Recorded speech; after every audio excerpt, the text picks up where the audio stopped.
नमस्कार दोस्तों, स्वागत है आपका हमारे चैनल विजय रथ हिंदी एकेडमी पर। तो कल की क्लास में हमने क्या देखा था? आलवार के बारे में हम देख रहे थे। जितने भी आलवार संत थे उनके बारे में जो भी जानकारी थी वो हम देख चुके थे। लगभग महत्वपूर्ण जानकारी उनके बारे में समाप्त हो चुकी थी। ये तो बस आपकी जानकारी के लिए था कि 12 आलवारों के नाम क्या थे। तो आप चाहें तो नोट कर सकते हैं या नहीं भी कर सकते हैं। यह है कि एक बार देख लीजिए, फिर हम बढ़ते हैं अपने मोस्ट इम्पॉर्टेंट टॉपिक की ओर। 12 आलवारों के नाम कौन कौन से हैं? नंबर 1, मोयगय आलवार। मोयगय आलवार, अच्छा, ये जो मोयगय आलवार है, ये जो आप देख रहे हैं क्रम से, ये है तमिल नाम। इसके जस्ट बगल में आपको देखने को मिलेगा संस्कृत नाम, मोयगय आलवार। मोयगय आलवार का संस्कृत क्या नाम था? इनका संस्कृत में सरोयोगिन। दूसरे हैं भूतंत आलवार, या डायरेक्ट मिला के लिख दिया गया है भूतंत आलवार। ठीक, भूत योगिन संस्कृत नाम। पय आलवार या पय आलवार, महायोगिन या भ्रांति योगिन, दोनों इन्हीं का नाम है संस्कृत में। नम्न आलवार, अच्छा, एक नम्न आलवार है, एक नम आलवार है, तो दोनों अलग अलग है। नम्न आलवार, नम्न आलवार का संस्कृत नाम क्या है? भक्तिसार है। और 5 नंबर पे देखेंगे नम आलवार या नम्मालवार, षटकोपाचार्य, जिनके बारे में हम देख चुके हैं ना, राम भक्ति के प्रथम कवि के रूप में, या इनके बारे में काफी डिटेल से देखा जा चुका है। मधुर कवि आलवार, संस्कृत नाम इनका मधुर कवि है, सेम है। कुलशेखर आलवार, कुलशेखर ही है इनका नाम, इनके बारे में भी हम देख चुके हैं। खैर, अगर आप नहीं देखे हैं पिछली वीडियो पे जाएं। पेरो आलवार, विष्णु चरित। आंदाल आलवार, महिला है ना, गोदा जिन्हें दक्षिण की मीरा कहा जाता है, पीछे इनके बारे में जानकारी उपलब्ध कराई जा चुकी है। टोडर डिपोडो आलवार, भक्ता गृहिणी, इनका क्या है? संस्कृत नाम है, क्या नाम? भक्ता गृहिणी। 11वें नंबर पे आएंगे तिरुप्पान आलवार, योग वाहन के नाम से जाने जाते हैं। तिरुमंगय आलवार, परकाल के नाम से जाने जाते हैं। इसमें महत्वपूर्ण बस केवल यही थे जिन्हें हम पीछे देख चुके हैं। सटकोप हो गए, कुलशेखर हो गए, और ये महिला अंदाल महिला, जिन्हें गोदा उपनाम से जाना जाता है, या दक्षिण की मीरा कहा जाता है। विष्णु के 6 अवतार कौन से थे? भाई, वैष्णव भक्ति हम देख रहे हैं, वैष्णव भक्ति में विष्णु के अवतार को हमने नहीं देखा। ये भी आप देख लीजिए, विष्णु के 6 अवतार कौन कौन से हैं? वाराह है, नृसिंह है, वामन है, मत्स्य है, राम है और कृष्ण है। और जो हम सगुण भक्ति देख रहे हैं, इसके अंतर्गत हम किसको देखेंगे? एक देखेंगे रामकृष्ण परंपरा, और एक राम की, और एक ये कृष्ण भक्ति देखेंगे। 2 शाखा हमने बताई थी। जैसे कि वहां हम क्या देखे थे? संत काव्य और सूफी काव्य। यहाँ कौन से देखेंगे? राम काव्य धारा और कृष्ण काव्य धारा, सगुण के अंतर्गत। तो ये किसके अंतर्गत आता है? वैष्णव संप्रदाय। वैष्णव संप्रदाय में विष्णु के कितने अवतार टोटल होते हैं? 6 अवतार में ये हैं आपके सामने। तो ठीक है, बढ़ते हैं आगे। ये था सिर्फ आपकी जानकारी के लिए।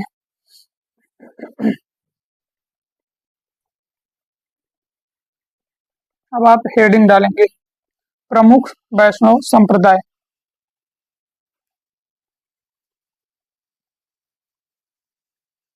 तो देखते हैं कौन कौन से प्रमुख वैष्णव संप्रदाय थे और उनके बारे में। ठीक, हेडिंग क्या डालेंगे आप? प्रमुख वैष्णव संप्रदाय। हम देखेंगे वैष्णव संप्रदाय में कौन कौन से प्रमुख वैष्णव संप्रदाय थे। खैर, आलवार के बारे में जो भी जानकारी थी वो थी वहीं से समाप्त। तो यहाँ आप बनाएंगे एक मैप छोटा सा। ठीक, यहाँ सबसे पहले आप नोट करेंगे आराध्य,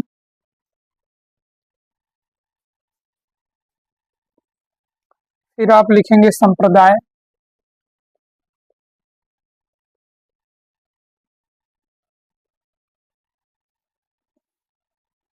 संप्रदाय के बाद देखेंगे इस संप्रदाय के प्रवर्तक कौन है, और प्रवर्तक के बाद देखेंगे कि इन प्रवर्तक जो भी इसके प्रवर्तक हैं, इनकी जन्म व मृत्यु क्या देखेंगे, इनका जिनका भी उपलब्ध है जन्म और मृत्यु। फिर हम देखेंगे दर्शन, फिर हम क्या देखेंगे? इन प्रवर्तकों के दर्शन क्या है। तो जो हम सबसे पहले नंबर पे देखेंगे वो देखेंगे श्री संप्रदाय को। श्री संप्रदाय में आराध्य किसको माना गया है? राम को माना गया है। ठीक, श्री संप्रदाय को देखेंगे, श्री संप्रदाय में आराध्य कौन है? राम है। ये श्री संप्रदाय के प्रवर्तक कौन है? रंगनाथ मुनि। रंगनाथ मुनि और रामानुजाचार्य, ये दोनों आपको देखने को मिलेगा। लेकिन ये है कि ज्यादातर श्री संप्रदाय के जो प्रवर्तक के रूप में जाने जाते हैं वो जाने जाते हैं रामानुजाचार्य। बट ये है कि जो आपकी पांडे बुक है, सरस्वती पांडे, उसमें रामानुजाचार्य को ही दिया गया है। और ये जो रंगनाथ मुनि है ये आपकी दृष्टि दी गई है। ठीक, ये कहाँ गया? दिया गया है दृष्टि में। क्यों दिया गया है? रंगनाथ मुनि, रामानुजाचार्य, ये जो है इनसे 5 पीढ़ी पहले हुए थे। खैर इनके बारे में हम आगे देखेंगे दोनों। समय सीमा देखेंगे, रंगनाथ मुनि की भी समय सीमा देख लेते हैं क्या है। 824 से 924 ईस्वी, 824 से 924 ईस्वी। और रामानुजाचार्य की क्या मानी गई है? 1016 से 1127 ईस्वी, 1016 से 1127 ईस्वी मानी गई। दर्शन क्या है इनका? श्री संप्रदाय विशिष्टाद्वैतवाद के नाम से जाना जाता है। विशिष्टाद्वैतवाद। अब ये विशिष्टाद्वैतवाद है क्या? विशिष्ट अद्वैतवाद। ये जो विशिष्ट अद्वैतवाद है इसकी चर्चा हम डिटेल से आगे करेंगे।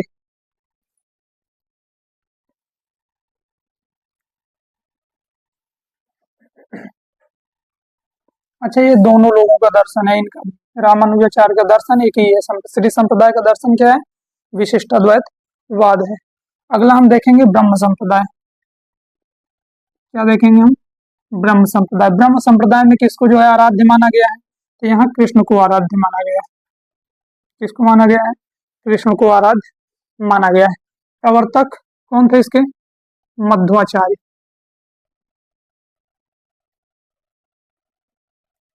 समय सीमा देख लेते हैं इनकी क्या है। 1197 से 1276 ईस्वी, 1197 से 1276 ईस्वी। कहीं कहीं आपको देखने को मिल जाएगा 1199 या 1199 ईस्वी। ये भी देखने को मिलता है।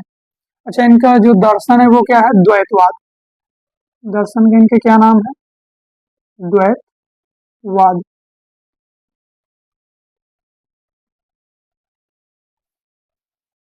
आगे देखते हैं।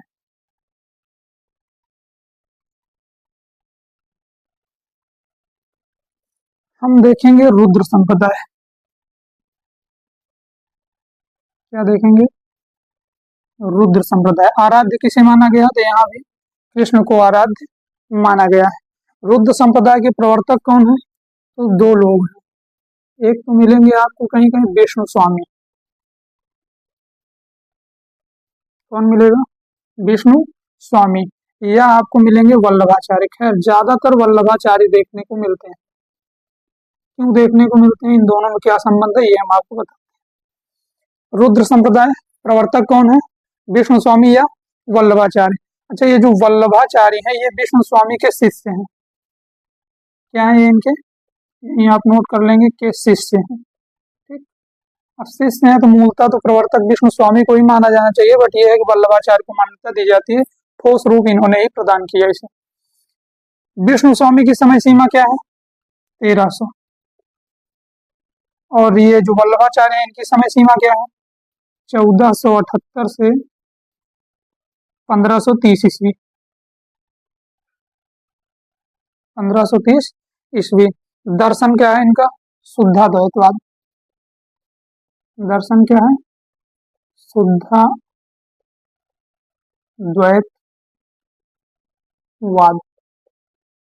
शुद्ध अद्वैतवाद।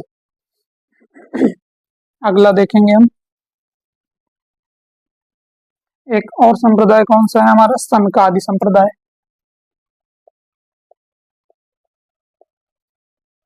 सनकादि संप्रदाय। प्रवर्तक, अच्छा इस सनकादि संप्रदाय के भी जो आराधक हैं या आराध्य जो है कौन है? कृष्ण है। इसका भी आराध्य माना गया है सनकादि संप्रदाय का। प्रवर्तक कौन है? निम्बार्काचार्य।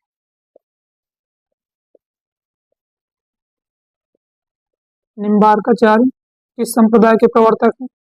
सनकादि संप्रदाय के प्रवर्तक है। समय सीमा इनकी निर्धारित कर लेते हैं, 1114 से 1162 ईस्वी। 1114 से 1162 ईस्वी। द्वैताद्वैतवाद, इनके दर्शन का क्या नाम है? द्वैत अद्वैतवाद, या डायरेक्ट मिला के जो लिखा जाता है द्वैतवाद।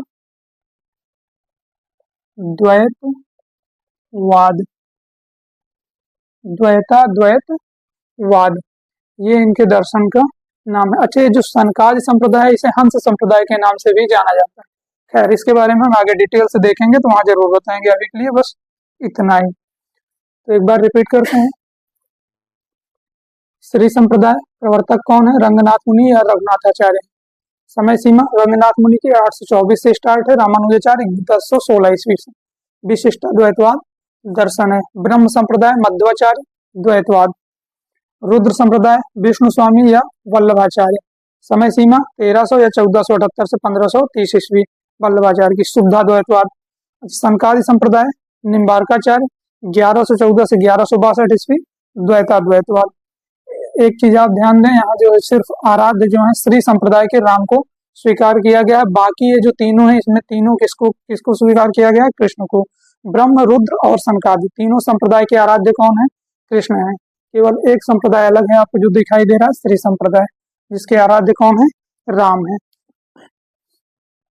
बढ़ते हैं हम आगे।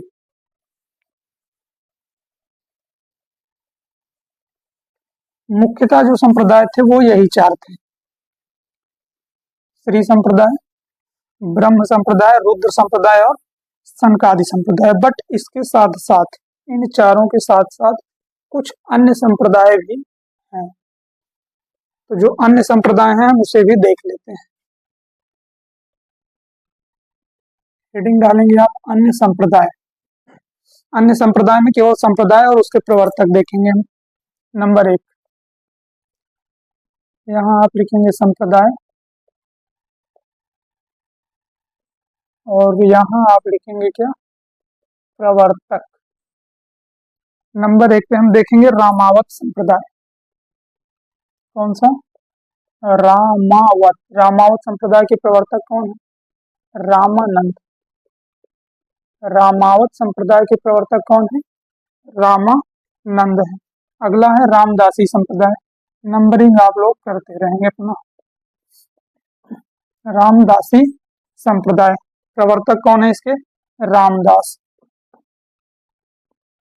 प्रवर्तक कौन है रामदासी के? रामदास। महापुरुषीय संप्रदाय, अगला क्या है? महापुरुषीय,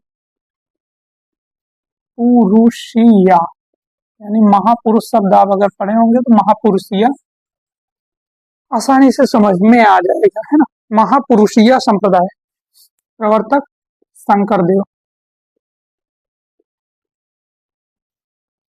अगला देखते हैं रसिक संप्रदाय। रसिक संप्रदाय के प्रवर्तक कौन है? अग्रदास। रसिक संप्रदाय के प्रवर्तक अग्रदास। स्वसुखी संप्रदाय क्या है? स्वसुखी संप्रदाय। स्वसुखी संप्रदाय के प्रवर्तक कौन है? रामचरण दास। रामचरण दास। अच्छा, एक है स्वसुखी और एक है तत्सुखी। तत्सुखी, ये जो तत्सुखी संप्रदाय है इसके प्रवर्तक कौन है? इसके प्रवर्तक हैं जीवाराम जी। कौन है? जीवाराम। स्वसुखी के प्रवर्तक रामचरण दास, तत्सुखी के प्रवर्तक जीवाराम। अगला है राधा वल्लभी संप्रदाय। कौन सा है? राधा वल्लभी। राधा वल्लभी संप्रदाय के प्रवर्तक कौन है? तो राधा वल्लभी के हैं हित हरिवंश। कौन है? हित हरिवंश। राधा वल्लभी संप्रदाय के प्रवर्तक हित हरिवंश। अच्छा, गौड़ीय संप्रदाय, अगला कौन है? गौड़ीय संप्रदाय, प्रवर्तक कौन है? चैतन्य महाप्रभु, चैतन्य महाप्रभु, गौड़ीय संप्रदाय। अगला क्या है? सखी संप्रदाय, सखी संप्रदाय या इसे हरिदासी संप्रदाय के नाम से भी जाना जाता है। हरिदासी, इसके प्रवर्तक कौन है? स्वामी हरिदास। कौन है? स्वामी हरिदास। स्वामी हरिदास। अगला देख लेते हैं, 2-3 और बचे हैं यहीं पे। महानुभाव संप्रदाय, संप्रदाय के नीचे आप नोट करेंगे महानुभाव। महानुभाव जो संप्रदाय है इसके प्रवर्तक कौन है? चक्रधर। महानुभाव संप्रदाय के प्रवर्तक कौन है? चक्रधर हैं। एक है वारकरी, वारकरी संप्रदाय, इसके जो प्रवर्तक है वो कौन है? पुंडलिक। कौन है? पुंडलिक। पुंडलिक इसके जो है प्रवर्तक है, वारकरी संप्रदाय के प्रवर्तक हैं। एक है उद्धति संप्रदाय और लास्ट है ये उद्धति संप्रदाय। ठीक, उद्धति संप्रदाय है, संप्रदाय में हम देख ही रहे हैं। उद्धत संप्रदाय सहजानंद या नारायण स्वामी को इसका प्रवर्तक माना जाता है। सहजानंद या नारायण स्वामी।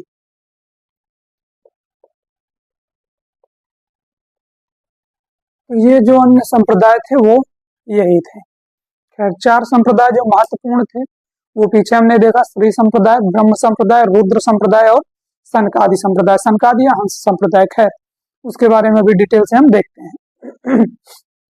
अन्य संप्रदाय कौन कौन से हैं? यहाँ से क्वेश्चन पूछा जा सकता है, जा क्या सकता है भाई, पूछा भी गया है। रामावत संप्रदाय के प्रवर्तक रामानंद, रामदासी के रामदास, महापुरुष या शंकरदेव। महापुरुष और शंकर, है ना, याद कर सकते हैं आप, महापुरुष शंकर।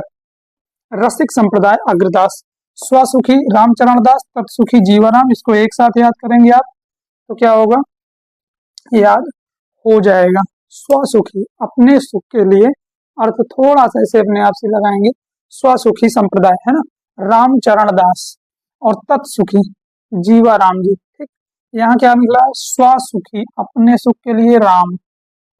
तत्सुखी, दूसरों को सुखी कौन कर, दूसरे कौन? जीवों को सुखी कौन करते हैं? राम, जीवाराम। ठीक, तो ये मैंने अपने लिए याद किया था, ऐसे ही अब आप किसी और तरीके से भी याद कर सकते हैं। तो तत्सुखी संप्रदाय जीवाराम जी, राधा वल्लभ के हित हरिवंश। गौड़ीय संप्रदाय चैतन्य महाप्रभु का। सखी या हरिदासी संप्रदाय स्वामी हरिदास है। महानुभाव के चक्रधर हैं। वारकरी के पुंडलिक हैं। उद्धत संप्रदाय के सहजानंद या नारायण स्वामी हैं। तो ये थे सारे संप्रदाय। तो ये सभी संप्रदाय यहीं से होते हैं समाप्त। और अब हम देखेंगे महत्वपूर्ण दर्शनों को, या अपने महत्वपूर्ण जो 4 संप्रदाय हैं उनके बारे में थोड़ा डिटेल से, और उसके बाद हम बढ़ेंगे आगे।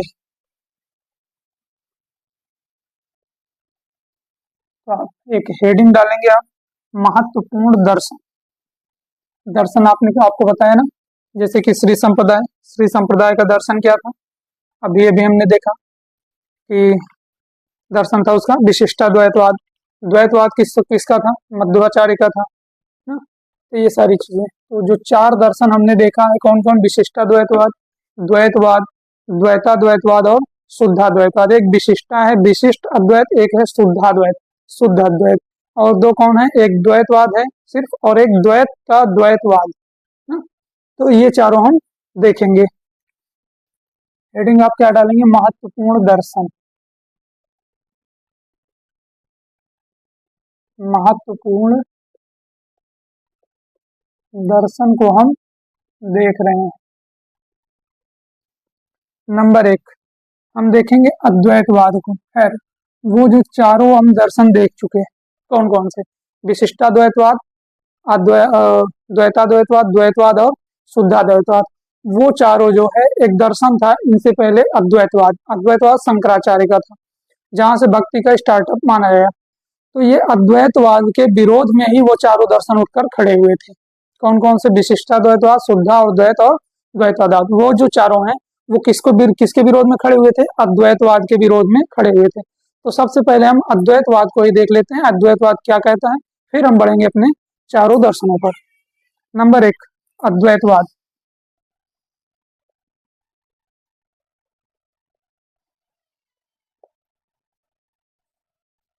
अद्वैतवाद के प्रवर्तक कौन थे? शंकराचार्य। शंकराचार्य। अद्वैतवाद, अद्वैतवाद का हम सबसे पहले देखेंगे अर्थ। अद्वैतवाद है या क्या, किसे कहा जाता है? अद्वैतवाद। अद्वैतवाद का जो अर्थ होता है वो होता है अद्वितीय। क्या होता है? अद्वितीय, यानी जिसके समान कोई दूसरा ना हो, या अभिन्न, जिसमें भिन्नता ना पाई जाती हो। अब ये अभिन्न शब्द का अर्थ क्या है? ब्रह्म और जीव दोनों में अभिन्नता है, मतलब दोनों एक ही है। अद्वैतवाद का कहना है कि ब्रह्म, परम सत्ता जो है वो, और जीव दोनों क्या है? एक है। तो वही अभिन्न का जो संबंध है वो इसी से है। अभिन्न के बारे में देख लेंगे आप। ब्रह्म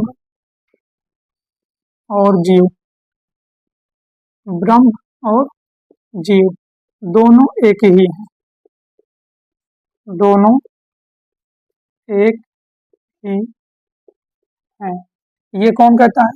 अद्वैतवाद। खैर, इसी से आप ये समझ जाएंगे कि अद्वैतवाद की मुख्य भूमिका क्या है, उसका मूल क्या है। उसका मूल यही कि ब्रह्म और जीव दोनों एक ही हैं, इसमें कुछ अभिन्न नहीं है। ये नहीं है कि ब्रह्म अलग है और जीव अलग है। इसका मानना है कि ब्रह्म और जीव दोनों क्या हैं?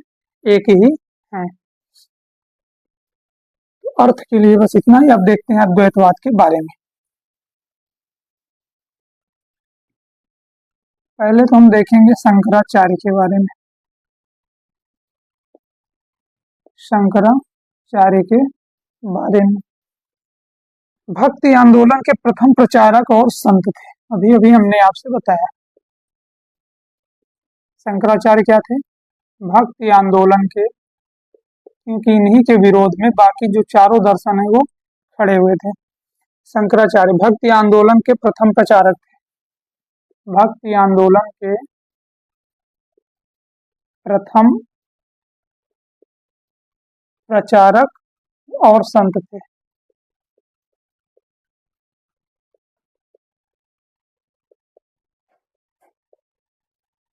शंकराचार्य क्या थे? भक्ति आंदोलन के प्रथम प्रचारक और संत थे।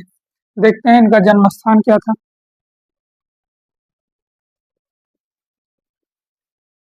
जन्म स्थान कालड़ी में हुआ था इनका जन्म।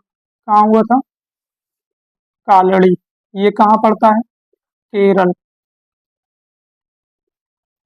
कालड़ी या केरल जन्म स्थान। समय क्या है?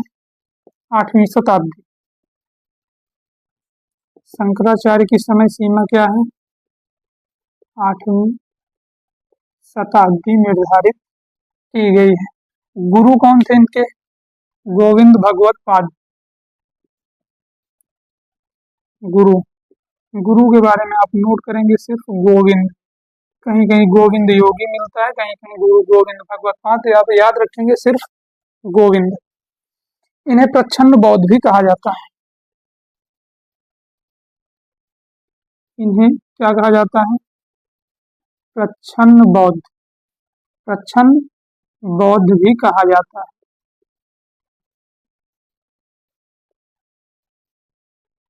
क्या कहा जाता है? इन्हें प्रच्छन्न बौद्ध भी कहा जाता है।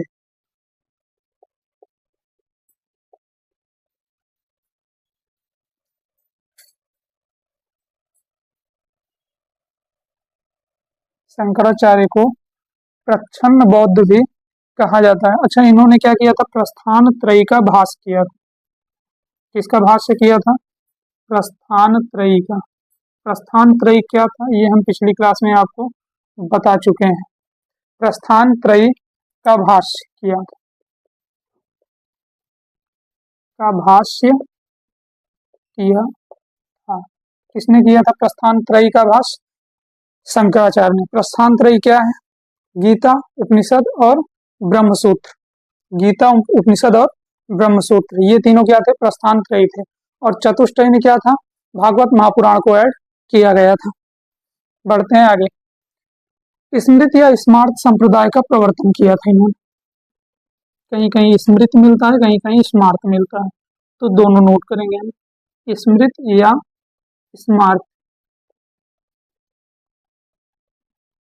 संप्रदाय के प्रवर्तक थे।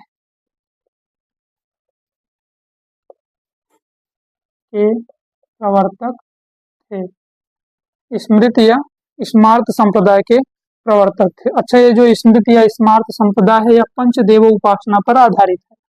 किस पे आधारित है? पंचदेव उपासना पर आधारित है। नोट कर लेंगे आप यहीं पे, पंचदेवोपासना पर आधारित है। किस पे आधारित है? पंचदेवोपासना पर आधारित है। एक बार इसे रिपीट करते हैं, फिर देखते हैं शंकराचार्य के बारे में आगे। शंकराचार्य अद्वैतवाद, जो हम पहला दर्शन पढ़ रहे हैं। शंकराचार्य के बारे में देखते हैं। भक्ति आंदोलन के प्रथम प्रचारक संत थे। जन्म स्थान इनका कालड़ी या केरल में है। 8वीं शताब्दी समय सीमा निर्धारित की गई है। गुरु का नाम योगी है, गोविंद योगी या गोविंद भगवत पाद, दोनों है। तो आप चाहें तो ये नोट कर सकते हैं, गोविंद योगी या गोविंद भगवत पाद, जो दोनों मिलता है कहीं कहीं। तो जैसी आपकी इच्छा। प्रच्छन्न बौद्ध भी इन्हें कहा जाता है। प्रस्थान त्रयी का इन्होंने भाष्य किया था। क्वेश्चन पूछा जा सकता है, प्रस्थान त्रयी के भाष्यकर्ता कौन है? शंकराचार्य हैं। स्मृत या स्मार्त संप्रदाय के प्रवर्तक कौन थे? तो शंकराचार्य हैं। कौन सा संप्रदाय पंचदेव उपासना पर आधारित है? अगर क्वेश्चन बनता है तो स्मृत या स्मार्त संप्रदाय। ठीक, आगे बढ़ते हैं, शंकराचार्य के बारे में देखते हैं आगे।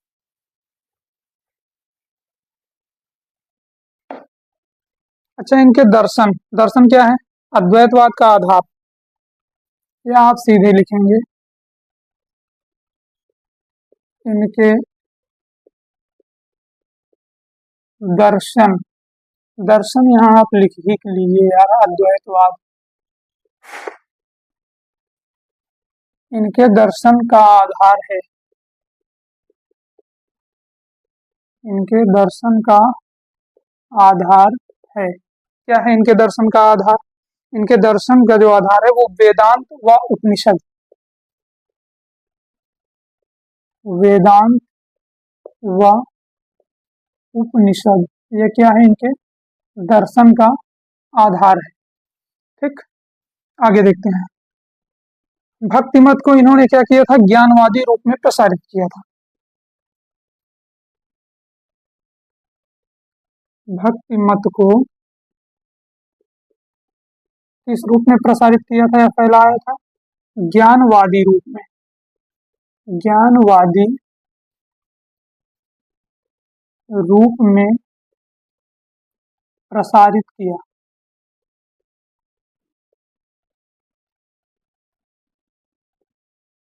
भक्ति मत को ज्ञानवादी रूप में प्रसारित किया। अच्छा, और इन्होंने क्या किया?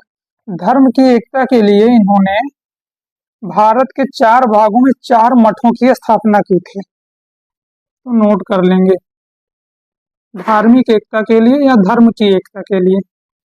धर्म की एकता के लिए भारत के 4 भागों में, भारत के 4 भागों में 4 मठों की स्थापना की।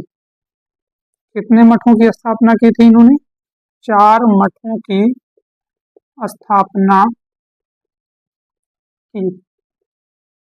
तो ये था शंकराचार्य के बारे में जानकारी। ठीक, दर्शन का आधार क्या है? वेदांत व उपनिषद है। भक्ति मत को किस रूप में इन्होंने प्रसारित किया? ज्ञानवादी रूप में प्रसारित किया। धर्म की एकता के लिए इन्होंने 4 भागों में कितने मठों को स्थापित किया है? 4 मठों को स्थापित किया है। तो ये शंकराचार्य के बारे में जानकारी होती है यहीं से समाप्त। अब हम देखेंगे अद्वैतवाद के बारे में। अद्वैतवाद का मानना क्या है, वो कहता क्या है। खैर, अद्वैतवाद का अर्थ हमने आपसे अभी अभी बताया, अद्वितीय या अभिन्न। अभिन्न का अर्थ किससे है कि ब्रह्म और जीव दोनों में भिन्नता नहीं है, दोनों अलग नहीं है, दोनों एक ही है। ठीक। खैर, इस मत को बाद में क्या किया गया, निराधार साबित किया गया, या अन्य मतों ने इसे एक्सेप्ट नहीं किया। क्यों नहीं किया वो हम आगे देखेंगे। अभी हम देखेंगे किसके बारे में, अद्वैतवाद के बारे में। आप हेडिंग डालेंगे अद्वैतवाद, उसके बाद आप नोट करेंगे अद्वैतवाद के बारे में। अद्वैतवाद, इसके अंतर्गत क्या माना गया कि ब्रह्म सिर्फ एक ही है। इसका मानना है, या इसके अंतर्गत माना गया, इसका लिखिए डायरेक्ट, इसका मानना है कि, क्या मानना है इसका, इसका मानना है कि ब्रह्म सिर्फ एक ही है। क्या मानना है इसका, ब्रह्म सिर्फ एक ही है, सिर्फ एक ही है। कौन कहता है ये, अद्वैतवाद। अद्वैतवाद क्या कहता है कि ब्रह्म सिर्फ एक है, परम सत्ता सिर्फ एक है और कोई नहीं। आत्मा और ब्रह्म एक ही है। अब आपको यहाँ समझ में आएगा मैं क्यों बता रहा था वहां कि अभिन्न से अर्थ लगाया गया है। अद्वैत का अर्थ क्या लगाया गया था, इसका अर्थ वहां हमने देखा था अभिन्न। ठीक, अभिन्न क्यों लगाया गया था ये हम यहाँ देखेंगे। आत्मा और ब्रह्म एक ही, आत्मा और ब्रह्म एक ही है। कौन कहता है ये, अद्वैतवाद। क्या कहता है, आत्मा और ब्रह्म एक ही है। अच्छा, ये जो आत्मा है ये क्या है, केवल ब्रह्म का आभास है, प्रतिबिंब या छाया, कुछ भी कह लीजिए, उसकी छाया प्रतिबिंब नहीं यार, उसका सिर्फ आभास मात्र है और कुछ नहीं है। इसी में आप नोट करेंगे, आत्मा और ब्रह्म एक ही है, आत्मा ब्रह्म का आभास मात्र है। इसका मानना है आत्मा जो है क्या है, ब्रह्म का आभास मात्र है, ब्रह्म का आभास मात्र है। जैसे हम लोग हवा को देखते हैं क्या, कभी नहीं देखते हैं, क्या करते हैं, उसका आभास करते हैं, ये मानते हैं कि हवा है जिससे हम सांस ले रहे हैं, है ना, जिससे हमारा शरीर चल रहा है, जिससे हमारा जीवन माना गया है। क्या करते हैं, उसको सिर्फ आभास करते हैं उसका कि हाँ हवा चल रही है, बट दिखाई नहीं देती। सेम वैसे इनका भी मानना है कि आत्मा होती है, ठीक, बट वो दिखाई नहीं देती है, वो सिर्फ क्या है, ब्रह्म का आभास मात्र है, ब्रह्म का केवल क्या है, आभास मात्र है। आगे बढ़ेंगे, प्रतिबिंब मात्र है, चाहे आप आभास कहें चाहे आप प्रतिबिंब कहें, दोनों आप नोट करेंगे, या प्रतिबिंब यही लिख देंगे आप, आभास या प्रतिबिंब। प्रतिबिंब मतलब छाया, जो मैंने अभी अभी आपसे कहा। आत्मा और ब्रह्म दोनों एक ही हैं, आत्मा क्या है, ब्रह्म का केवल आभास मात्र है, आभास या प्रतिबिंब है। आगे देखेंगे, जगत मिथ्या है, संसार को क्या बताया गया, मिथ्या। मिथ्या मतलब झूठ, मतलब कुछ नहीं है, जगत मिथ्या है। कौन कह रहा है, ये अद्वैतवाद कह रहा है, जिसमें अभिन्नता को दर्शाया गया कि हर चीज का सर्वस्वामी सिर्फ एक ही है, संसार में केवल जो कुछ है वो सिर्फ ब्रह्म है, बाकी सारी चीजें मिथ्या हैं। आगे देखेंगे, ज्ञान से ही सत्य की प्राप्ति संभव है। अद्वैतवाद कहता है कि सिर्फ ज्ञान से, अभी अभी हमने आपसे पहले भी, इसके पहले भी चर्चा की थी, क्या की थी कि धर्म की भक्ति को क्या किया था इन्होंने, ज्ञानवादी रूप में प्रसारित किया था, भक्ति को ज्ञान के रूप में प्रसारित किया था। वही चीज यहाँ कह रहे हैं, क्या कह रहे हैं, ज्ञान से ही सत्य की प्राप्ति संभव है, ज्ञान से ही सत्य की प्राप्ति संभव है, सत्य की प्राप्ति संभव है। ये कौन कह रहा है, अद्वैतवाद कह रहा है। क्या कह रहा है कि ज्ञान होगा तभी आपको सत्य की प्राप्ति होगी। ठीक, अच्छा, ये जो सत्य है, ये सत्य, सत्य के 3 स्तर भी बताए गए। कितने स्तर हैं इसके, 3 स्तर हैं। 3 स्तर कौन कौन से हैं, नोट करेंगे आप। नंबर 1 पारमार्थिक, खैर इस पे हम चर्चा भी कर देंगे आपसे, पारमार्थिक सत्य क्या है। नंबर 2 क्या है, व्यावहारिक, कौन सा सत्य होता है? व्यावहारिक सत्य होता है। सत्य तीन स्तर के होते हैं, एक पारमार्थिक सत्य, एक व्यावहारिक सत्य, एक होता है प्रातिभाषिक। क्या होता है? प्रातिभाषिक। ये तीन सत्य हैं। ठीक, खैर इसके बारे में अभी हम देखते हैं क्या है। बंधन का कारण अज्ञान है। आपने यहाँ क्या देखा कि ज्ञान से ही सत्य की प्राप्ति संभव है। अगर आप इस सांसारिक मोह माया में फंसे हैं तो उसका कारण क्या है? अज्ञान है। ठीक, आपको ज्ञान ही नहीं है, और इसने किस पे बल दिया है? ज्ञान पे ही बल दिया है। तो नोट करेंगे आप, बंधन का कारण क्या है? अज्ञान है। बंधन का कारण अज्ञान है। कौन कह रहा है? अद्वैतवाद कह रहा हूं कि आप अगर इस मोह माया में फंसे पड़े हैं तो इसका कारण ये है कि आपके पास ज्ञान नहीं है। ज्ञान से ही मोक्ष प्राप्ति संभव है। ज्ञान से ही मोक्ष प्राप्ति संभव है। संभव है। ठीक, तो ये था अद्वैतवाद। इसके बारे में बस इतना ही। मानना क्या है इसका? कि ब्रह्म एक ही है, आत्मा और ब्रह्म दोनों अभिन्न है। ठीक, आत्मा क्या है? ब्रह्म का आभास मात्र है या उसका प्रतिबिंब है, उसकी छाया है। जगत क्या है? मिथ्या है। ज्ञान से ही सत्य की प्राप्ति संभव है। अगर आपको ज्ञान नहीं है तो आप इस बंधन में बंधे हुए पड़े रहेंगे, मोक्ष प्राप्ति आपको नहीं हो सकती। अच्छा, सत्य के कितने स्तर बताए गए हैं? तीन स्तर, एक पारमार्थिक, एक व्यावहारिक और एक प्रातिभाषिक। तो एक बार इसे भी हम देख लेते हैं।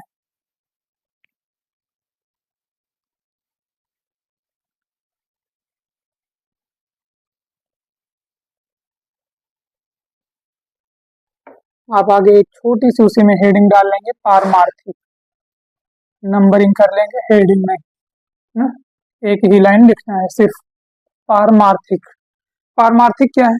इस स्तर पर सत्य सिर्फ ब्रह्म है, बाकी सब मिथ्या है। इस स्तर पर या इसमें क्या मानना है? पारमार्थिक स्तर पर, इस स्तर पर क्या है? सत्य क्या है? सिर्फ ब्रह्म है। सत्य सिर्फ ब्रह्म है। सिर्फ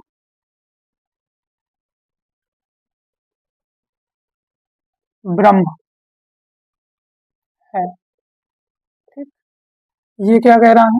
पारमार्थिक स्तर पर क्या स्वीकार किया गया? सत्य सिर्फ एक ही है, ब्रह्म है। अच्छा, यहाँ आप कामा लगाएंगे, बाकी सब मिथ्या। बाकी सब मिथ्या है। सेम वही चीज जो अद्वैतवाद कहता है, वही सत्य के तीन स्तरों में डिवाइड कर दिया गया है।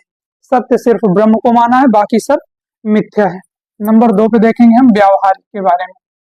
व्यावहारिक के बारे में, व्यावहारिक स्तर पर क्या है? इस पर तीन सत्ताएं हैं। इस स्तर पर कितनी सत्ताएं हैं? तीन सत्ताएं हैं। अब ये तीन सत्ताएं कौन कौन सी हैं ये हम देखते हैं। तीन सत्ताएं हैं। ठीक, इस स्तर पर तीन सत्ताएं हैं। अब ये तीन सत्ता कौन कौन सी है देख लेंगे। एक तो ईश्वर है, दूसरा जीव है, और अगला क्या है? ब्रह्म है। व्यावहारिक स्तर पर क्या कहा गया है? तीन सत्ता होती है। कौन कौन सी? एक ईश्वर है, दूसरा हमारा क्या है? जीव है, और तीसरा क्या है? हमारा ब्रह्म है। ये तीन। अच्छा, तीसरा जगत है भाई। तीसरी सत्ता क्या है? जगत है। ईश्वर, जीव और जगत, ये तीन सत्ता किसमें है? व्यावहारिक स्तर पर देखी गई है। अच्छा, ये ईश्वर कौन है? तो ब्रह्म का सगुण रूप। ब्रह्म का सगुण रूप ही ईश्वर है। ब्रह्म का सगुण रूप है। ये जीव क्या है? ब्रह्म का प्रतिबिंब है। ब्रह्म का क्या है? प्रतिबिंब है या आभास है। ये हम पहले भी देख चुके। ब्रह्म का प्रतिबिंब है। अच्छा, जगत क्या है? ब्रह्म का आभास है या ईश्वर की माया है। सीधे सीधे आप लिखेंगे ईश्वर की माया है। ठीक? जगत क्या है? ईश्वर की माया है या ईश्वर का आभास है या ब्रह्म का आभास है, कुछ भी सेम वही है सब। बस ये है कि आपकी जानकारी के लिए हमने ये चीज बता दी। बाकी एक है प्रातिभाषिक, प्रातिभाषिक ना तो उसके बारे में और उससे ज्यादा कोई जानकारी उपलब्ध नहीं थी। परमार्थिक, व्यवहारिक और प्रातिभाषिक तीन स्तर थे। सत्य सिर्फ ब्रह्म है। व्यवहारिक स्तर पर तीन सत्ता है, ईश्वर, जीव, जगत। ईश्वर ब्रह्म का सगुण रूप है। जीव और जगत क्या है? सिर्फ प्रतिबिंब है, आभास है उसका, और कुछ नहीं है। ठीक, ये सब ईश्वर की माया है। ये कौन कह रहा है? ये अद्वैतवाद कह रहा है। ठीक, बढ़ते हैं आगे। तो अद्वैतवाद के बारे में सारी जानकारी यहीं पे होती है समाप्त। सिर्फ आप याद क्या रखना है आपको? अद्वैत का अर्थ। अगर वो आपको याद है तो अद्वैतवाद आपसे कभी भूल नहीं सकता, या आप कभी उसको भुला नहीं पाएंगे। अद्वैत का अर्थ हमने क्या बताया? अद्वितीय या अभिन्न। अगर अभिन्न याद है, अभिन्न का अर्थ है ब्रह्म और जीव में अभिन्नता संबंध है, अभिन्न संबंध है, दोनों एक ही हैं। ये कौन मानता है? अद्वैत। और इसी अभिन्न के जो है विरोध में खड़ा होता है हमारा द्वैतवाद। अगर आप ध्यान दें तो विशिष्टाद्वैतवाद, विशिष्ट अद्वैतवाद, शुद्ध द्वैतवाद, शुद्ध अद्वैतवाद, फिर क्या है? द्वैतवाद, फिर अगला क्या है? द्वैताद्वैतवाद। सब में आपको द्वैतवाद शब्द देखने को मिलेगा। वो जो द्वैतवाद वाली धारा चलती है वो किसके विरुद्ध में? इसी के विरुद्ध में खड़ी होती है आगे चल के। तो खैर देखेंगे आगे डिटेल से। एक आप लिखेंगे नोट, ये जो चीज हम बोल रहे हैं यही आपको लिखना है। ठीक, इस दर्शन का भक्ति पर नकारात्मक प्रभाव पड़ा। इस दर्शन का भक्ति पर क्या हुआ? नकारात्मक प्रभाव पड़ा, निगेटिव प्रभाव पड़ा, नकारात्मक प्रभाव पड़ा। क्यों पड़ा ये हम आगे देखते हैं अभी। क्योंकि इसमें आत्मा और ब्रह्म, क्योंकि इसमें आत्मा और ब्रह्म, क्योंकि इसमें आत्मा और ब्रह्म दोनों को एक ही माना गया है। दोनों को क्या किया गया है? एक ही माना गया है।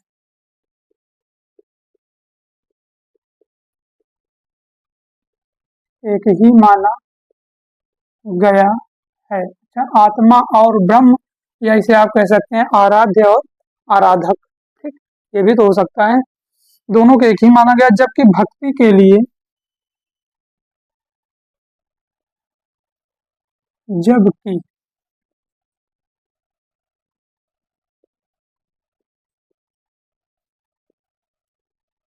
भक्ति के लिए, जबकि भक्ति के लिए क्या है? भक्त और आराध्य में भेद होना आवश्यक है। खैर अभी आप नोट करेंगे फिर हम बताते हैं। भक्ति के लिए भक्त और आराध्य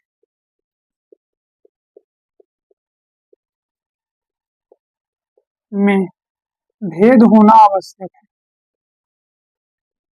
भेद होना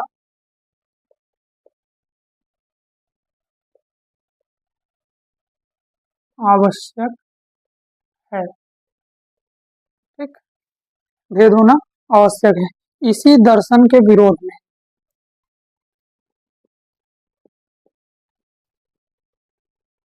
इसी दर्शन के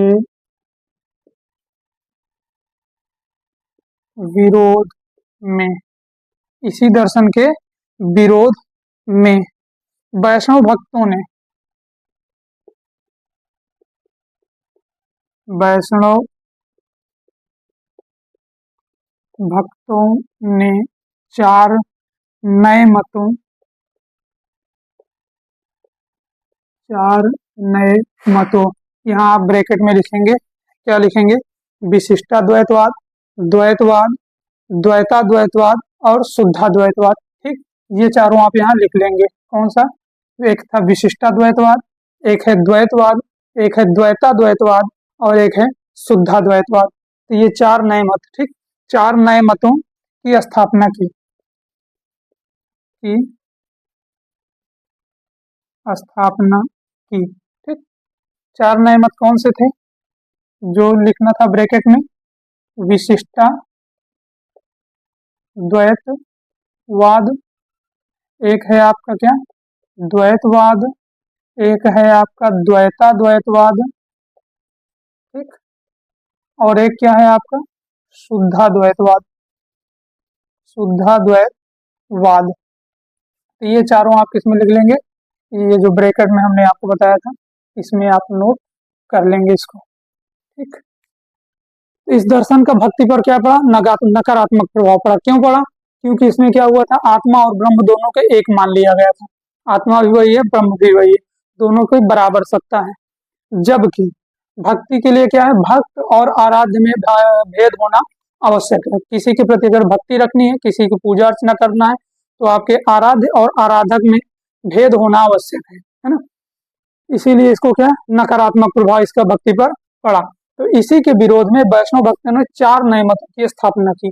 4 नए मत जो हमने अभी अभी देखा था, 4 दार्शनिक सिद्धांतों के बारे में पीछे, विशिष्टाद्वैत संप्रदाय, ब्रह्म संप्रदाय, रुद्र संप्रदाय और सनकादि संप्रदाय। ये चारों संप्रदाय, उन्हीं की ये चारों दर्शन है। इन दर्शनों के बारे में हम डिटेल से देखेंगे अभी, और इसको देखेंगे हम कल। आज के लिए बस इतना ही। ठीक, तो आज हम अद्वैतवाद यहीं पे करते हैं अपनी क्लास को समाप्त। मिलेंगे आपसे अगले दिन। अगर हाँ आपको हमारी क्लास अच्छी लग रही है तो भाई लाइक शेयर और सब्सक्राइब भी करते रहिए, जिससे कि हमारी भी ऊर्जा बनी रहे और हमें भी थोड़ा अच्छा लगे। और कमेंट करके जरूर बताइए क्लास कैसी लगी। मिलते हैं कल, तब तक के लिए लेंगे आपसे विदा। धन्यवाद।